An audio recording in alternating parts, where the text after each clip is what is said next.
अस्सलामुअलैकुम, welcome to my channel. आज का हमारा टॉपिक है फ्रोज़न शोल्डर, जिसे हम एडहेसिव कैप्सुलाइटिस भी कहते हैं। आज के इस वीडियो में हम देखेंगे कि व्हाट इट इज़, यानी कि ये है क्या, ये हमें किस तरह महसूस होता है और हम इसको किस तरह से ठीक कर सकते हैं। हम देखेंगे इसकी डेफिनेशन को। अभी हमारे पास होता क्या है, इसमें जो हमारा शोल्डर का जो एरिया होता है, यानी कि जो हमारा शोल्डर जॉइंट होता है, उसमें एक सख्तपन आ जाता है जिसे हम स्टिफनेस कहते हैं, और वहाँ पे बहुत ज़्यादा हमें पेन फील हो रही होती है। इसके जो सिम्टम्स हैं, यानी कि इसका जो ड्यूरेशन है, वो आहिस्ता आहिस्ता टाइम के साथ साथ स्टार्ट होता है। ऐसे नहीं होता कि एकदम से हमें फ्रोज़न शोल्डर हो गया, नहीं, इसका एक पूरा पीरियड होता है जिसके अंदर ये हमें पेन कॉज करता है और सारा अपने सिम्टम्स शो करता है। ये क्या होता है अक्सर, फिर टाइम के साथ साथ इसकी जो पेन होती है, इसके जो सिम्टम्स होते हैं, वो ज़्यादा तकलीफ हो जाते हैं, और वो कब तक चलते हैं, कम से कम 1 से 3 साल के अंदर अंदर ये सारा स्पैम पूरा इसका चलता है। अब थोड़ी सी एनाटॉमी की बात करें, जो हमारा शोल्डर है वो 3 बोन से मिलकर बना हुआ है, ठीक है, यानी कि जैसे हम बॉल एंड सॉकेट जॉइंट भी कहते हैं।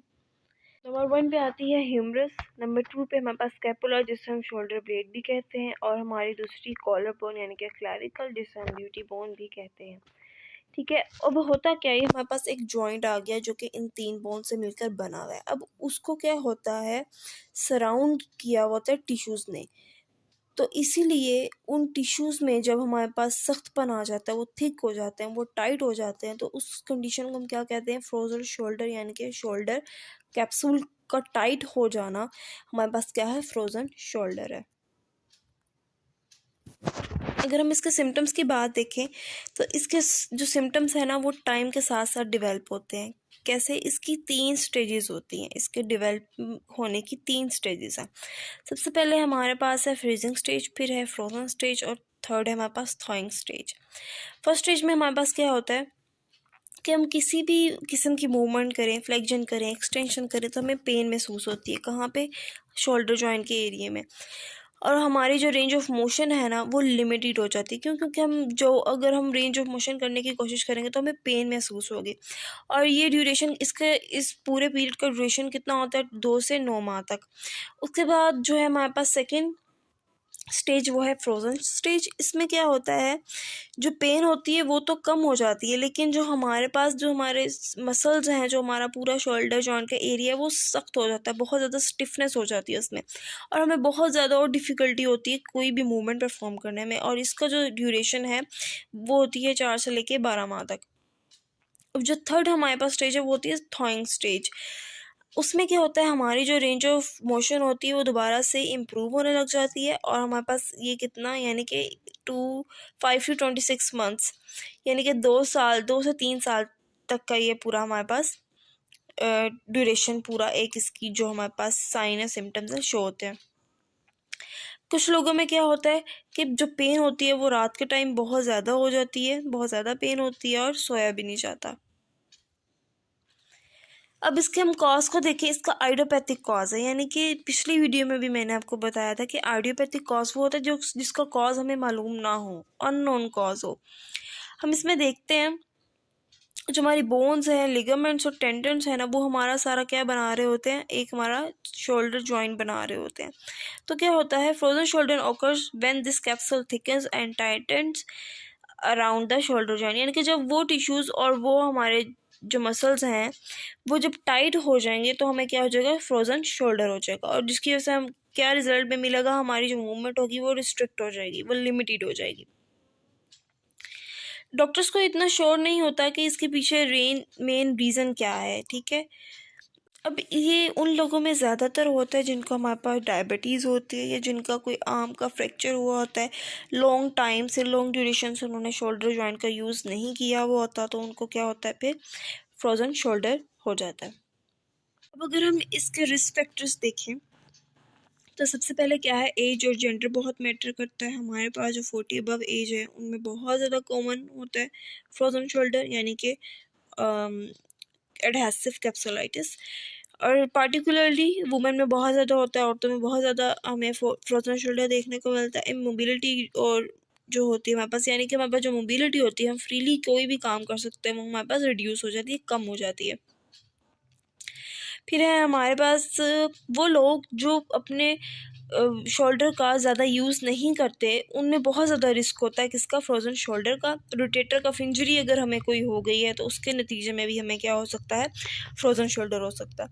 हमारा बाजू टूट गया है जिसके बाद हमें एक बहुत लॉन्ग ड्यूरेशन 6 मंथ तक फ्रैक्चर लगा रहा है, उसमें भी हमारे जो हैं जो टेंडन्स होंगे वो थिक हो जाएंगे, जिसकी रिजल्ट में हमें क्या हो जाएगा, फ्रोज़न शोल्डर हो जाएगा। फिर अगर हम सिस्टेमिक डिजीज़ की बात करें, जिन्हें डायबिटीज़ है, कार्डियोवास्कुलर डिजीज़ है, टीबी है, पार्किंसंस डिजीज़ है, इन सब डिजीज़ के इफ़ेक्ट्स में भी क्या होता है, फ्रोज़न शोल्डर हो सकता है। अब हम कुछ ऐसी एक्सरसाइजेज हैं जो करवा के हम पेन वगैरह को रिलीव कर सकते हैं। वो क्या है, हमारे पास स्ट्रेंथनिंग एक्सरसाइज है, आइसोमेट्रिक्स हैं, स्टैटिक कॉन्ट्रैक्शंस हैं, ठीक है। उसके बाद रेजिस्टेंस बैंड के थ्रू हम एक्सरसाइज करवा सकते हैं, फ्री वेट्स के साथ करवा सकते हैं। आगे हमारे पास रोटेटर कफ एक्सरसाइज हम करवा सकते हैं, पोस्चर एक्सरसाइज करवा सकते हैं, exercise for deltoid and chest muscles करवा सकते हैं। ये सारी एक्सरसाइज हम डिफरेंट टेक्निक्स अप्लाई करके उनकी जो मोबिलिटी है वो वापस ला सकते हैं। फिर हमारे पास प्रिकॉशंस एंड कॉन्ट्राइंडिकेशंस। अब ये बहुत समझने वाली बात है कि हमें सबसे पहले डायग्नोस करना होता है कि पेशेंट है किस कंडीशन में, यानी कि पेशेंट अब हमारे पास कोई भी अब नॉर्मेलिटी लेकर आया है, हमने डायग्नोस किया है कि जी इसको फ्रोज़न शोल्डर है। अब हमने देखना है कि वो अपने फ्रोज़न शोल्डर के कौन से फेज़ में है, ये डॉक्टर ने डायग्नोस करना है। अब जब अगर हमें पता चले कि वो फ्रीजिंग स्टेज में, यानी कि उसकी पेनफुल स्टेज है, तब हमने कौन कौन सी प्रिकॉशंस लेनी है। सबसे पहले हमने उस कंडीशन में क्या करना है, हमने जेंटल स्ट्रेचिंग एक्सरसाइज करवानी है, ठीक है, लेकिन उसकी ड्यूरेशन हमने शॉर्ट रखनी है। क्यों? क्योंकि उसको ऑलरेडी बहुत पेन है।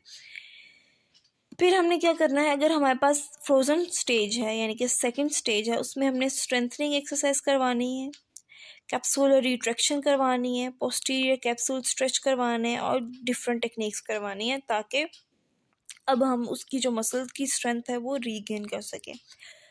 और लास्ट में हमारे पास है थॉइंग स्टेज। अब इसमें क्या होगा, the patient experiences a gradual return of range of motion. अब इसमें क्या होगा, ऑटोमेटिकली उसकी जो रेंज ऑफ मोशन होगी वो वापस आएगी, बोथ स्ट्रेचिंग और स्ट्रेंथनिंग एक्सरसाइजेस के थ्रू। और हम इसमें आहिस्ता आहिस्ता क्या करेंगे, उसकी इंटेंसिटी बढ़ाते जाएंगे और ड्यूरेशन भी इंक्रीज कर देंगे। अगर हम इसके ट्रीटमेंट की बात करें, लाइक पेन किलर्स की बात करें, ओवर द काउंटर हम non steroid anti inflammatory drugs लेंगे। ओवर द काउंटर वो होती हैं जो हम बगैर किसी डॉक्टर के प्रिस्क्राइब किए ले सकते हैं, जैसे कि हम पैनाडोल लेते हैं या किसी भी किस्म की पेन किलर्स ले लेते हैं, जैसे एस्पिरिन है, ब्रूफिन है। हमारे पास ये हमारे पास क्या है, हमारे पास पेन रिलीफ करेंगी हमारे शोल्डर में, क्योंकि पेन के साथ, बहुत ज़्यादा पेन के साथ हमारे पास पेशेंट आता है।